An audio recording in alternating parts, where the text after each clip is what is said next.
วบางคนบุตรมาวิ่งหลับ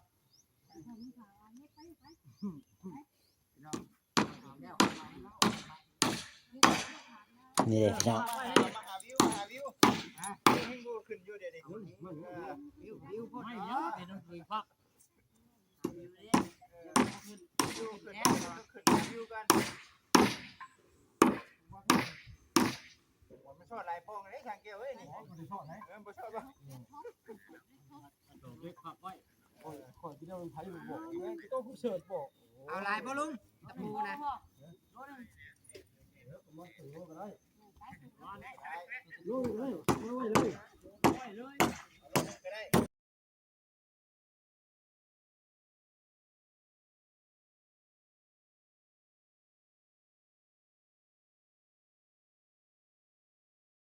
สวัสดีและสบายดี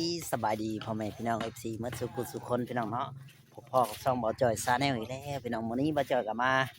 ทางบ้านบ่าวคำลาพี่น้องเนาะเบิ่งเพิ่นสิตั้งเสาเฮือนบ่าวคำลาพี่น้องผู้ทุกพี่น้องเอ้ย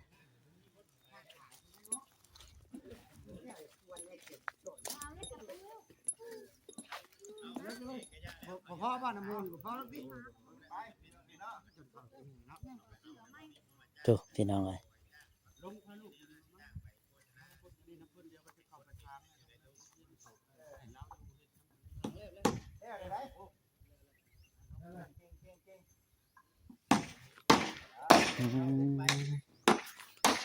ยาบาลบ่าวคำลาพี่น้องยับขึ้นมาทั้งนั้นมาจมรถลักบ่มีวิ่งได้อีกตรงไว้ตรงครัวบางคนบุตรมาวิ่งหลับ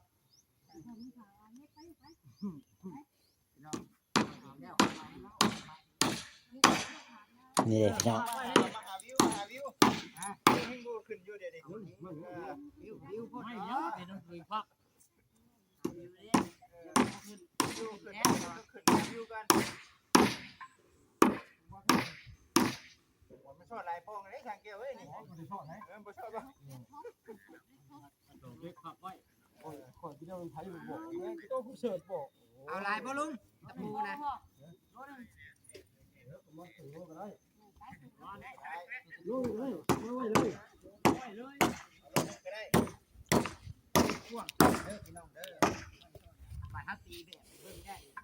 มันบ่ เอา ได้ ได้ น้อย ปล่อย คิดเด้อ ปูหอยซอดเด้อเบิ่งได้ตะปูซอดเยอะไม่พูด4 คูณ 8นะเพื่อนผู้ต่อชมก็ยังพอดีงาม แม่นบ่ น้ำ5 คูณ 7นี่ก็โอ้โอเคอยู่ มันยาวเกินได้พี่น้องเอ้ย พอแล้ว นี่แหละพี่น้องเอ้ยกำลังเข้าแบบเฮือนบ่าวคำลาพี่น้องเอ้ยเนาะทั้งสามคน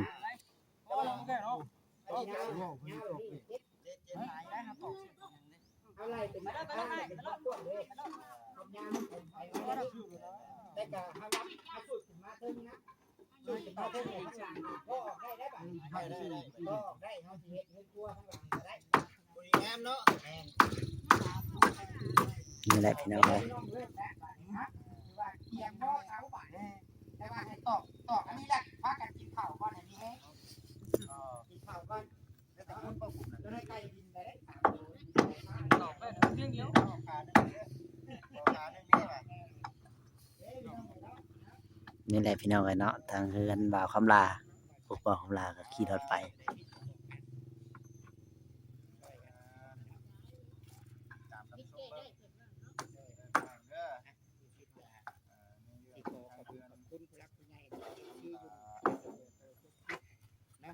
นี่แหละพี่น้องเอ้ยเนาะดีใจนำบ่าวคำลาพี่น้องเอ้ยเนาะมื้อนี้ก็ได้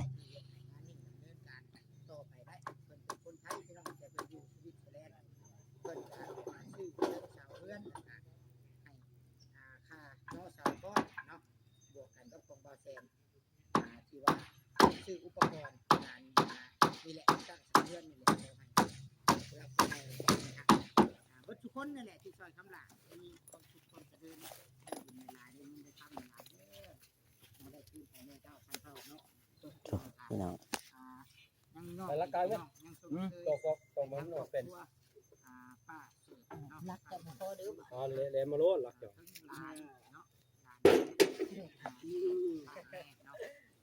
ไปหาอยู่ใช้บัตรนี่ เด้ เอามาได้ 10ลักของเรา คือตัวชิคก็เบาต้นมาพ่อเป็นดีดีดูว่าดูคาดว่าคาดคำว่าหูจักคำบ่หูบอกต้องบอกบอกแล้วต้องทำที่บอกหูบอกฟัง เดือนก็ส่งเป็นที่แล้วบอกก่อนนะ ลังโบก มาบอกว่า มันก็ไปที่แล้ว มันดื้ออันนี้เป็นสีฟ้าเครื่องมันนี่ ไม่เห็นจะบ่มา ขายออกจากพวกเลยตรงไว้แต่ตัวให้ดีพี่น้องเลยเนาะมันแบบนั้นเนาะคือว่าเป็นออก โอ้ดี ว่าเนาะเป็นแบบพยายามเป็นคนรอรอเข้าคำลามาปลุกกันเลยดีจนแม้กระทั่งเข้ามาปลุกมาเกิดกันมาเกิดคำลาตอนนี้เนาะคือว่าย่องไปเสร็จแล้วเกิดคำลามีฝากว่าเรายังแย่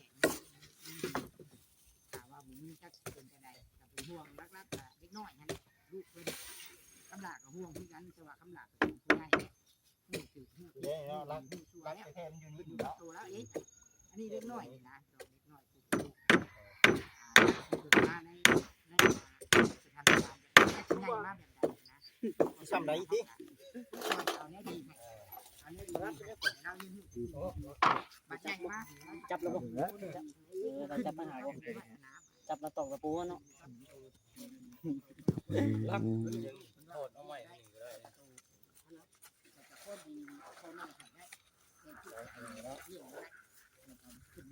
ไปชื่อเด็กตะปูบ่นะกำไรนะ ปูมันบ่พอเลย มีงานใหม่เข้ามาได้เลยโอ้ใจแล้วเนาะได้พวกกันเลยแหละคันว่าบ่มีงานมันจักงามใดว่าซั่นนะ โอ้เนาะ เทื่อเนาะ โอ้โตกันเดี๋ยวนี้ก็ใครแน่พี่น้องเนาะโอ้ไปร่วมงานกันเริ่มได้เงินได้กินข้าวฟ้ากันเรื่อยแล้วแบบนี้เนาะ อืม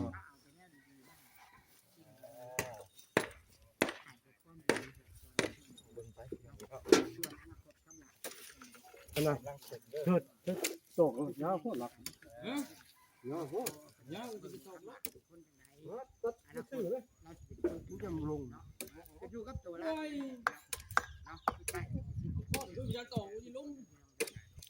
ใช่ เถียงกันแล้วทางนี้เนาะเ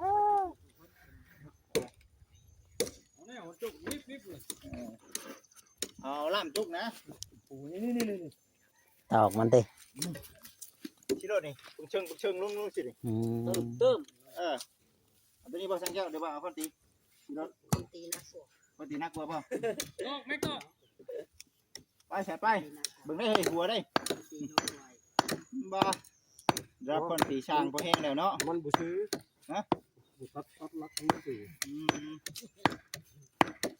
กันตกแม่คนดีดิ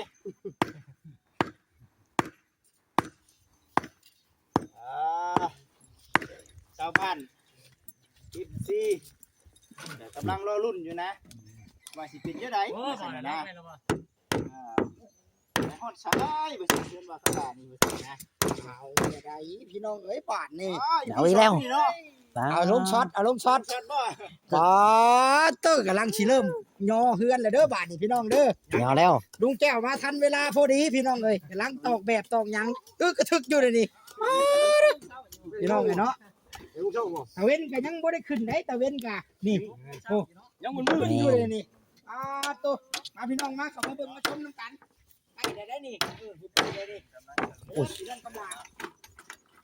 ย่อเสาอีกก้อนเนาะแม่นบ่อ๋อนี่เด้อพี่น้องเด้อยับเข้ามาพอดีงามเลยเนาะงาม ตะปูยา ทางนี้ท่านว่าไว้เฮ็ดอันนี้ก็ได้ เอา โอ้เดินดาวพอดีโอ้ตะปูนี่แข็ง มันไม่แข็ง โอ้ออกมาทางหน้าอีกก็ได้ ถือว่ามันบ่เข้าวะ ได้เนาะเนาะ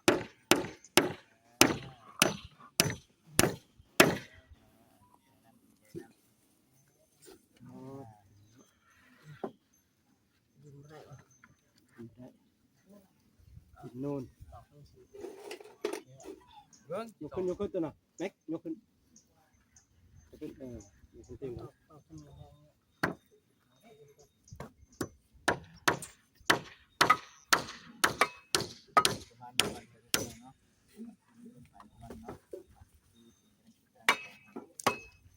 พี่น้องเลยแล้ว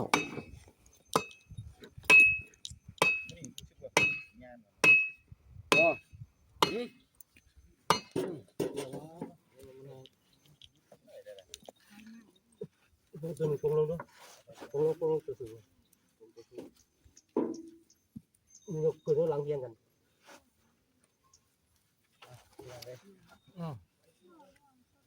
พามาอีกแล้วนี่เด้อพ่อแม่พี่น้องเด้อตำลาตอนนี้ทั้งซาเนาะกำลังมาพี่น้องเนาะนี่แสดงยออยู่ ตอกติ๊บ 2 ต้นเด้อพี่น้องเด้ออันนี้ก็ได้ยอเอามือเอายาม ยอ2 ต้นซื่อๆนี่นะ ดีพ่อแม่พี่น้องคอมเมนต์กันเข้ามาอยู่ได้ยอเอามือเอายามได้เบอร์ที่ ว่าตี เริ่ม ยอแต่2 ต้น มื้อนี้เป็นมื้อวันจันทร์เนาะเป็นมื้อวันคาน ดอกพุด เอากลับทักทายสบายดีเด้อพี่น้องที่มาเพื่อนทางเป็นเพจเนาะดีใจทางกำลังพี่น้องเนาะตอนนี้ก็ได้กำลังเฮ็ดอยู่เนาะยังบ่ทันได้มาครบเลยล่ะพี่น้องเนาะงานเครื่องของอุปกรณ์ยังบ่ทันได้มาครับดีที่ว่านี่ฝนตกแห้งเนาะอยู่ทางบ้านตกแห้งเลยล่ะพี่น้องเอ้ยเนาะฝนนั่น ตกปลาก่อน นี่ดิกำลังเนาะ กำลังตก กำลังทอ ตกอย่างเดียวนะ เจ้าของเฮือนเพิ่นไปซื้อเด็กตะปูเด้อพี่น้องเด้อก ระลำต่อ ไปซื้อเด็กตะปู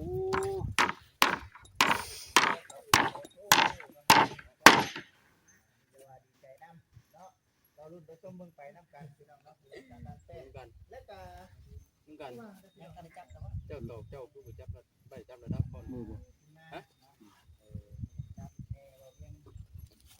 เราจับยัง จะได้เช้าวันสิบเลี้ยงกันการรับเปลี่ยนชื่อก ำลังพี่น้องเนาะเราว่าตกยากตกเจ็ดกลางสิได้มา คุณ7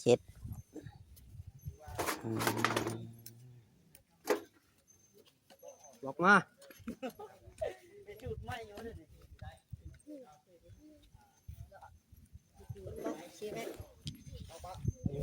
คุณ7พี่น้องเนาะทางเฮือนบ่าวคำลาพี่น้องเลย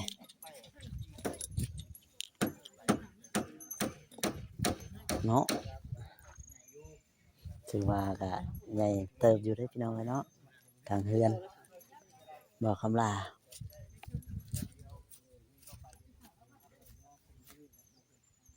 อันนี้ขอบนอกมันเนาะขอบในมันอยู่เชือก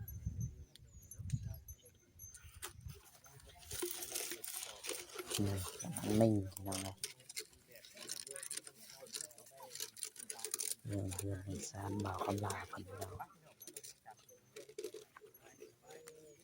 คน7นี่แหละเอ้ามันคือเงาะเลย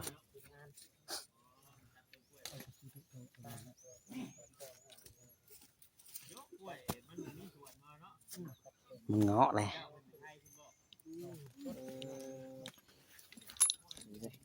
ตอกเส้น ปอกแบบได้แล้ว คือสิบลุดเนาะ แน่ต้องเอาตึกๆแน่เนาะ ไม่ได้พี่น้อย ใหญ่เนาะ คูณ7 เท่าไหร่คูณเท่าไหร่ คูณ7 คูณ7 7คูณ5คูณ7 เป็นบ่ลุงแก้ว75 35 เอาเว้ยเล็กแบ่ตะกี้ว่าสิได้ยังก่อน76เนาะวันนี้ได้75ว่าพอดีเหมาะสมเลยแรง75 อย่าได้75 35 35พุ่นเล็กแบ่พุ่นจิตหาเล็กแบ่ใหญ่อยู่บ่ เบใหญ่ โอ้โหเจ้า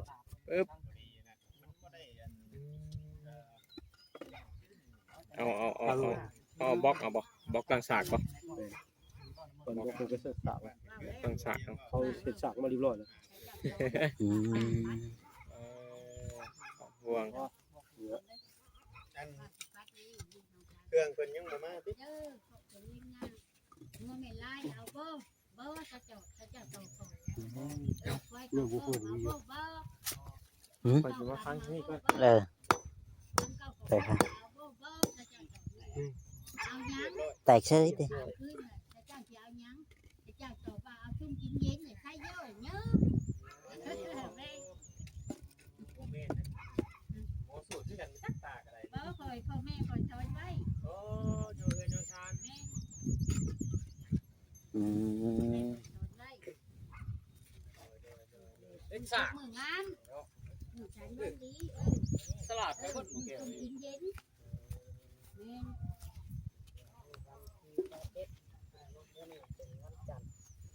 ดีเล็กสาก เราเช้านี่ก็เห็นทางมาเห็นเจ้าตั้งอยู่เด้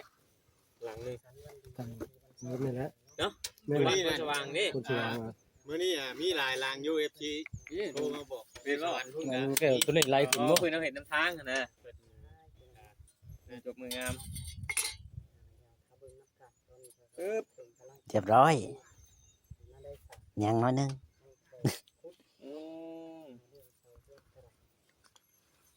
นี่เขียวเลย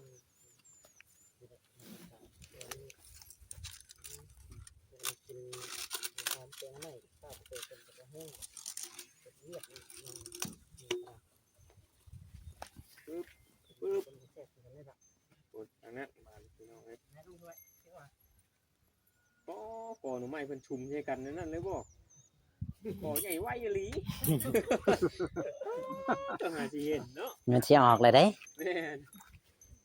ธรรมดา ปลูกแล้วมันจะได้กินนอเลยเด้ โอ้ แล้วเอานี้นั่นนึง บาเพจยังบ่เฮ็ดขอยังไม่ฮัก โอ้โดย โอเคกินเลย แม่นบ่น่ะ อย่างนี้เด้อ ก็เห็นบ้านนี่แหละเห็ดหลายโบสถ์ เจ้าหาสิเห็นบ่ เห็ดโบสถ์มันก็เห็ดมันสลัดไปแล้วเราก็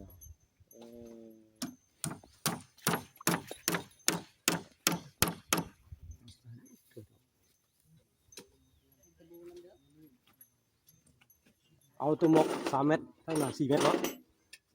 โอเคเนาะบ่ครึ่งมันจะบ่งามหมดทั้งในมันกว้างเลย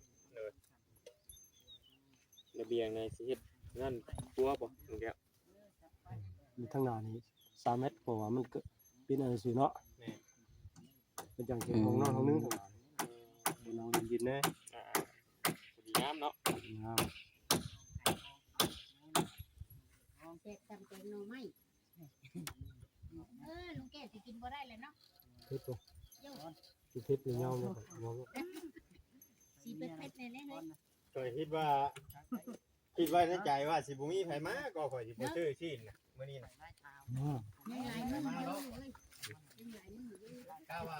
ให้มันเป็นรักเป็นทานก่อน แม่ เลยตัดสินใจซื้อปิ้งไก่ซะมื้อเช้า แม่ มัน เดี๋ยว ง่าย นะ อืม หลายมืออยู่หลายตัวนั่น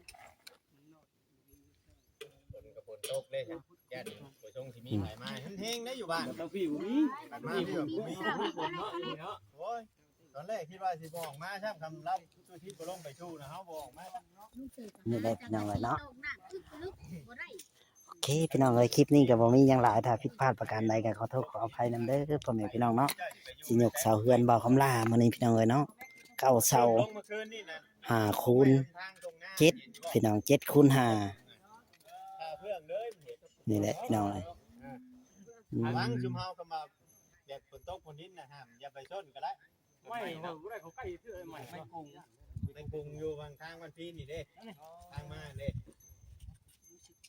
นี่แหละพี่น้องเอ้ย ริมทางนี่เด้ ไม่กระเดามันก็ เมื่อ ยัง คืนนี่แหละอันตอนผ้าหลังแห้งคืนนี่แหละ เนาะแม่ได้ยินอยู่เสียง